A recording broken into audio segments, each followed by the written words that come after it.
হাই নমস্কাৰ, মোৰ নাম মিষ্টাৰ হিতেশ শৰ্মা। মই বি বৰুৱা কেঞ্চাৰ হস্পিটেলত কাম কৰোঁ, চাকৰি কৰোঁ।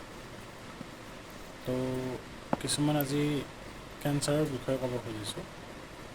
আজিকালি যিটো কেঞ্চাৰ বেমাৰ অৰ্থাৎ কৰ্কট ৰোগ বুলি কয়, এই কৰ্কট ৰোগটো বহুতৰে হোৱা দেখা যায়। তো কিয় হয়, কেনেকৈ হয়, এইটো বেমাৰ কিয় ইমান বিয়পি আছে, এইটো বিষয়ে সকলোৱে জনাটো অতি দৰকাৰ হৈ পৰিছে আজিৰ দিনত।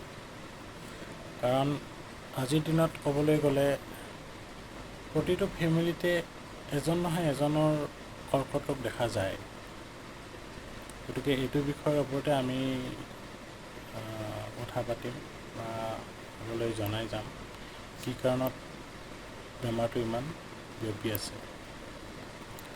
তো আজি গোটেইখিনি কথা মই নকওঁ, কিন্তু সকলোকে এটাই অনুৰোধ কৰোঁ যে যদি কিছুমান লক্ষণ দেখা পায়, লক্ষণবিলাক মই পিছলৈ ক'ম, কৰ্কট ৰোগৰ কেনেকুৱা কি লক্ষণ। তো কিছুমান লক্ষণ যদি আপোনালোকে দেখা পায়, এইবিলাক লুকাই নাথাকিব।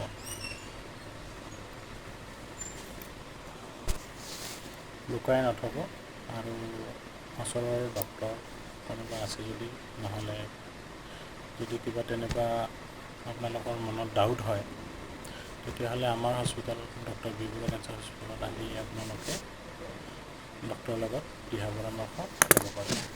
ধন্যবাদ।